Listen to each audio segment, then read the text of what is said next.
Стадион. Емисија за вашата вистина. Гевгели има во структурата на економијата лесна и незагадувачка индустрија и 70% во структурата на економијата е услуги. Услугите се, економистите тоа го знаат, не се увезуваат, не е тоа роба да се увезува, него се дава. Сега и на лице место се дава, значи мора да бидете присутни таму кај што е давателот на услугата. Се што е работна рака поврзано со услугите е поевтина него во соседна Грција. И од таа причина не само стоматолозите, се што е услуга врзано со услуга, тие доаѓаат и го купуваат тука во Гевгелија. Други им е страста која задоволуваат преку бизнис, казино, туризмот, меѓутоа и секојдневните потреби од аспект на економската логика, бидејќи 2009 година, поготоа кај нив имаше рецесија, па наплатите за 50%, пензиите за 50%, така да и они се водат сметка за секој денар и пазаруваат од кај нас во супермаркети, во на бензински станици полнат бензин, значи се што е поевтино користат тука, јадаат. Има ли разлика пред преспанскиот и после преспанскиот? Нема никаква разлика и јас сум горд на мојата Гевгелија што никој пат не се случи никаков... постоеше спорот. Да, и за време на спорот немаше никаков инцидент. Значи спорот беше жив, еве да се подсетиме, се прави 2 години од преспанскиот договор. Македонија независност има од 90-та година, значи сигурно живееме со скоро речиси 29-30 години со проблемот со Република Грција. Никој пат немаше инциденти, ако секој ден има коли автомобили да бидат 3000 луѓе. Тоа малку луѓе го знаат, има 100 мешани бракови.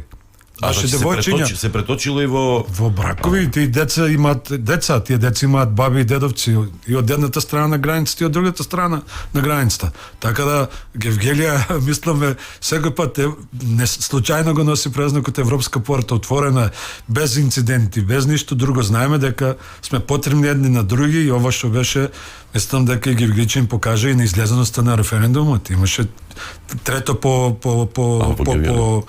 процентна излезност беше во Гевгелија и одзивот беше... Че беа заинтересирани да се реши... Да се реши спорот, заради тоа што е освана. И после додавката на името Македонија Северна, освана дојде ново утро, дојде нов ден, што се смени? Ништо да се смени, само работуваат напорно и се фаќаат побрзо европските текови. Поднаучија ли грчки, например, Гевгеличан? Како не, секој што се бави малку посериозно со бизнис и со давање на услуги, 70% го знаат грчки. Пред короната некаде е регистрирано невработени активни баратели на работа, зборам, пошто невработени, ако не се во институциите на системите активни баратели на работа, не знаеме кој е вработен, кој е невработен. Вработените ги знаеме.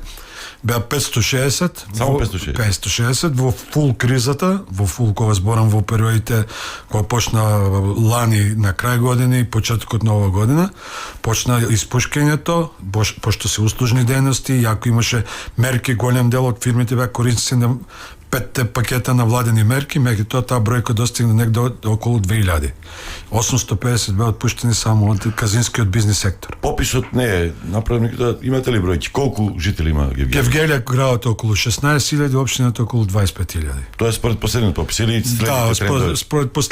според последниот попис и Гевгелија е градот и 12 населени места, 12 села, што ги викаме ние класични, или населени места, плюс градот Гевгелија, општина Гевгелија, имаме и 5 викенд туристички населби кои нема жители, с него време... Има тренд на иселување или Гевгелија е помалку е тоа во однос на Охрид? Не, има многу помал тренд на иселување, меѓутоа има на специфика Гевгелија што младите повеќе сакаат да остануваат во Скопје, од кога завршуваат факултет, бидејќи таму се поголеми шансите за граѓање на кариера, повисоки плати, поголема можност за наоѓање на работа, така да трендот иселување од Гевгелија не е присутен, меѓутоа трендот на младите за останување во Скопје после факултетот е доста присутен. Имаме ли обратна насока? Например, скопјани, штипјани да отвара стоматолошки ординации, бизнеси, услуги, дейности, бизнисот кафеа. нормално оди, како што глобализацијата оди во светот, интернетот, ера на интернет,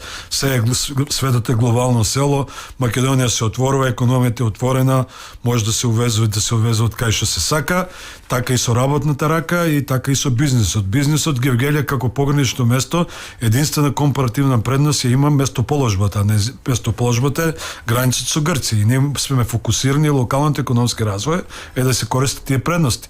Референдум имаше против отварање на рудниците, значи не сакаме рудници, сакаме екологија, сакаме лесни индустрии, сакаме услужни дејности меѓу кои бизнис сектора, така да има доста стоматолошки ординации од врвни стручнаци од Скопје, од други места кои отвараат во Гевгелија, го препознале тој интерес и доаѓаат тука отвараат.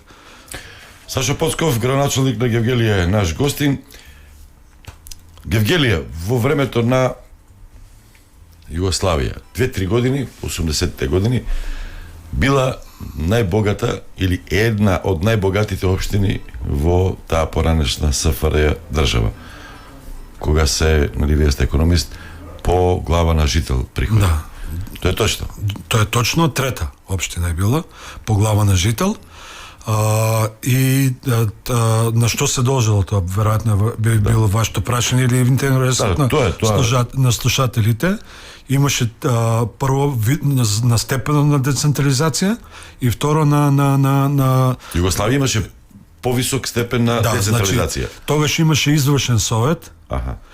И сите структури кои денес во Гевгелија се и под ингеренција на локалната самоуправа и под ингеренција на централната власт, тогаш биле под ингеренција на извршниот совет на општина Гевгелија. Се било локално. Се било локално. Значи и управник на Царене, што денес е републичка работа, централна работа, и биро за вработување, и МВР, и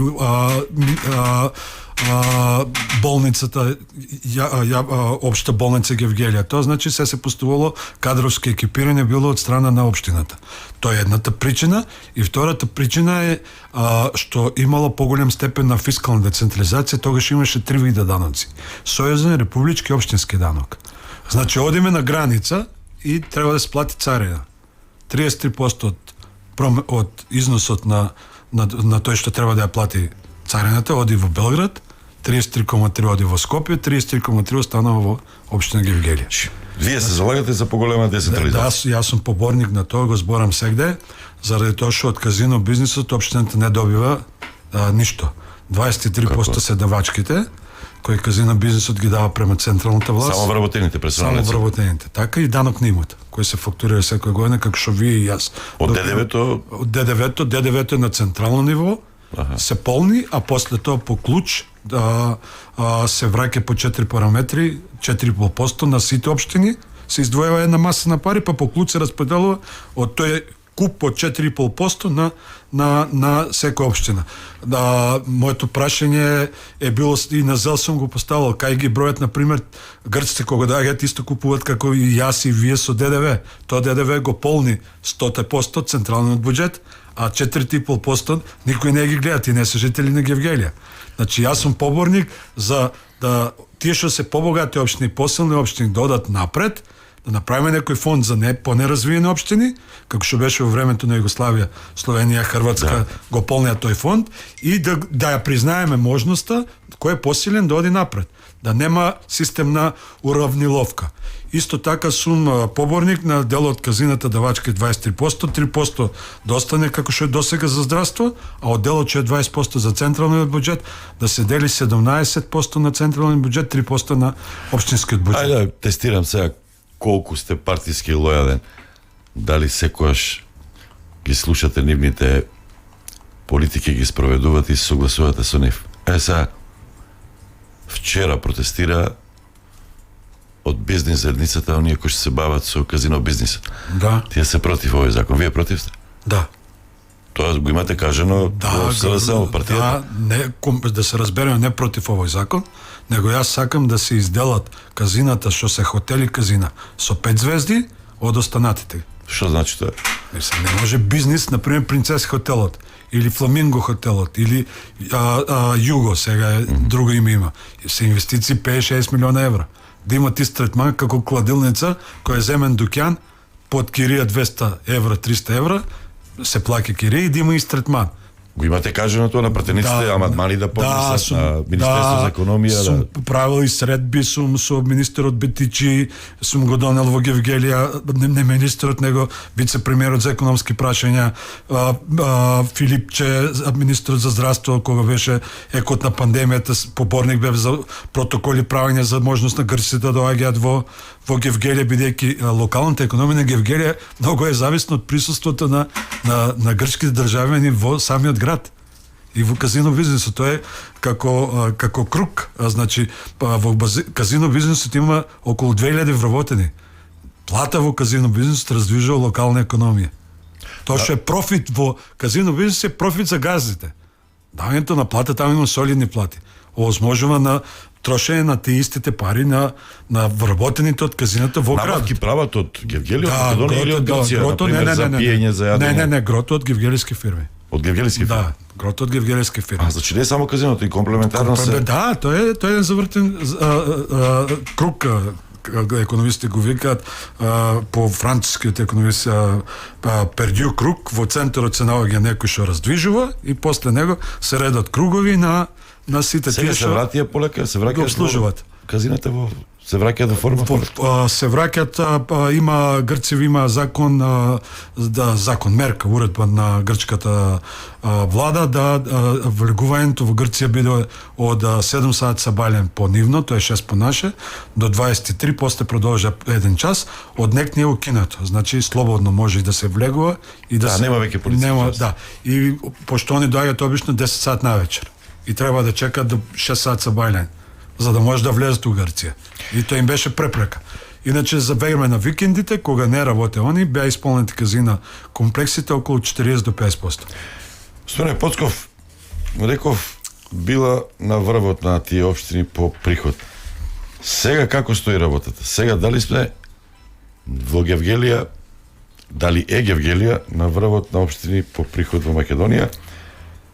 Рековте некои две работи споменавте зошто било тоа така, меѓу другото и поради тоа што имаше силни комбинати, предпријатија, како се вика, Вино Јок, Млаз Богданци. Тие компании, тие фирми не постојат повеќе.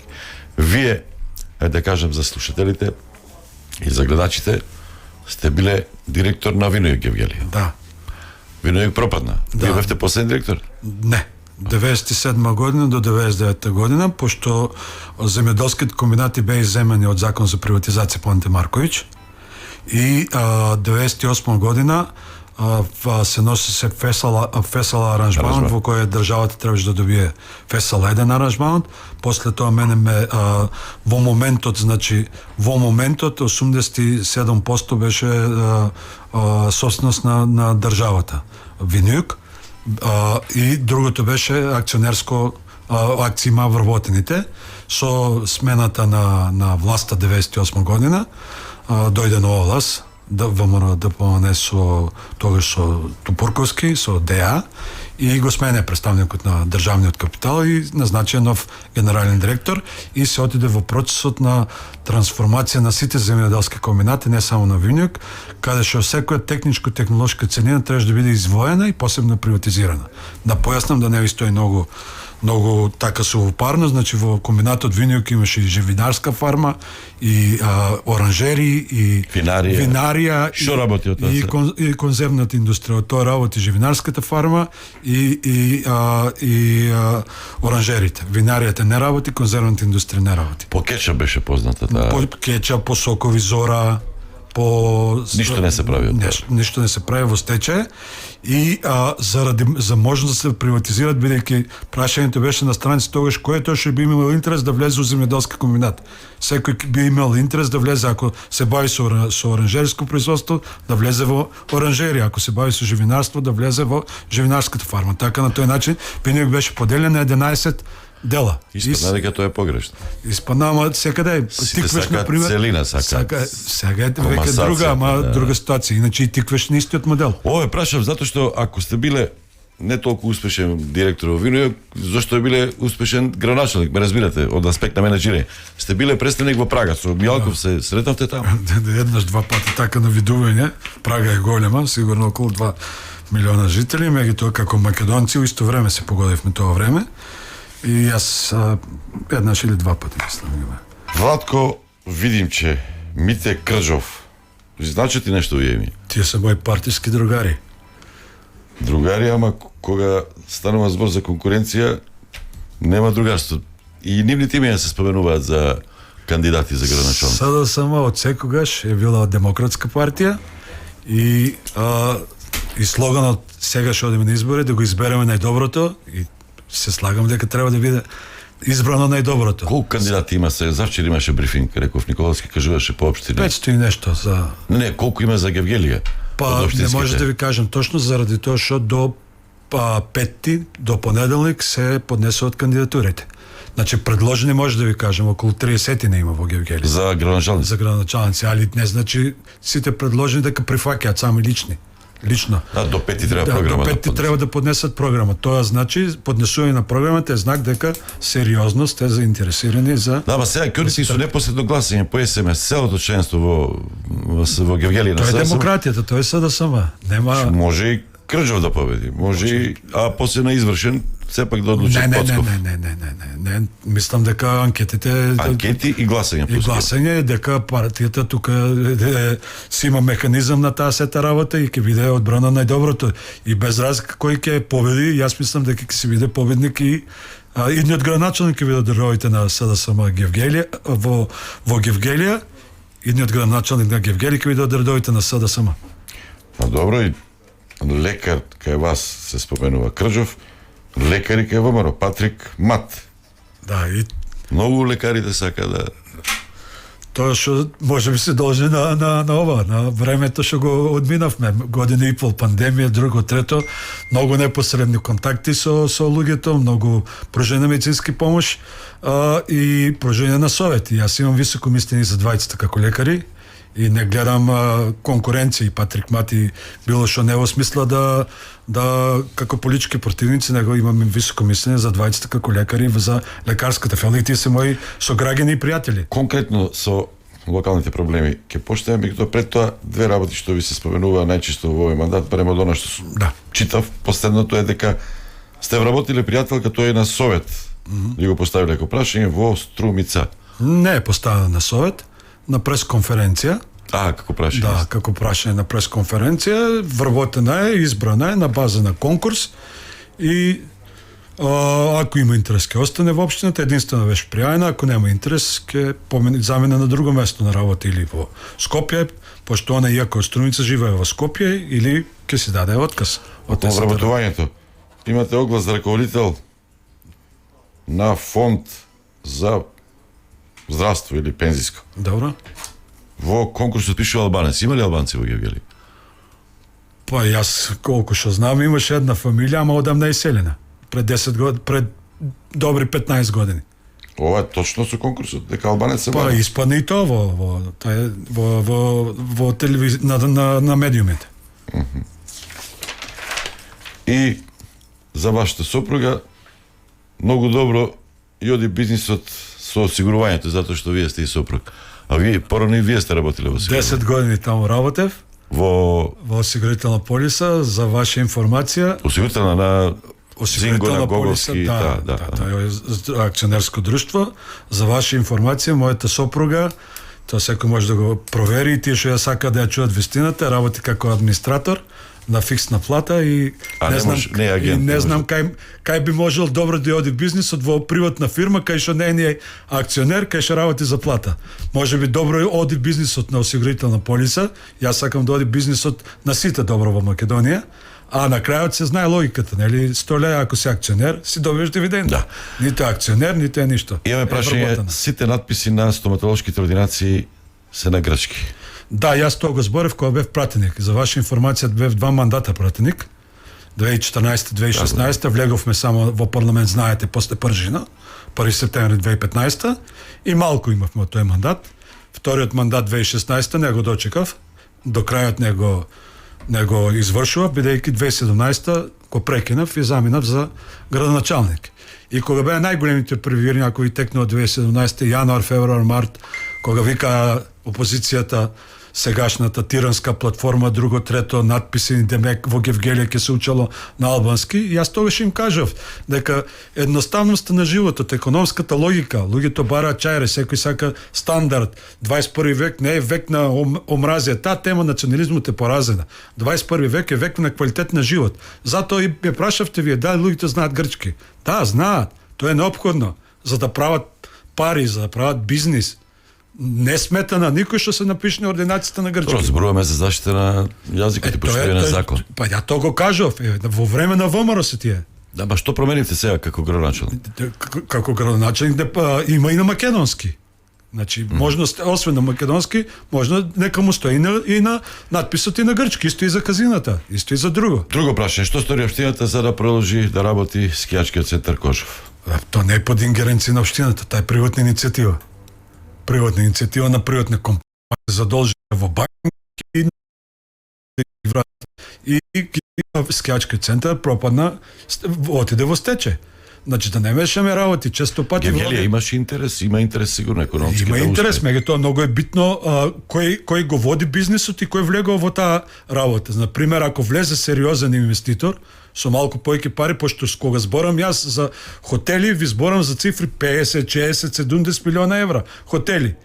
Хотел може и со 500.000 евра. И са, ако се влезе во таков бизнис, неспремен, без... Јас колку што сум слушнал, тој проект е 57 милиона евра. Јас не гледам дека некој во Гевгелија има толку пари и може да го води сам тој бизнис. Ако се најде сериозен инвеститор, а тоа што го направи државата е пат од смрдлива вода до ски центарот, и патот е сега во руинирано состојба. Дај Боже да се најде инвеститор, еве јас како градоначалник, колку ги има инверенците ќе го Прашајте го Поцков, побара ли ревизија за претходникот Франгов или одма скокна во фотеја?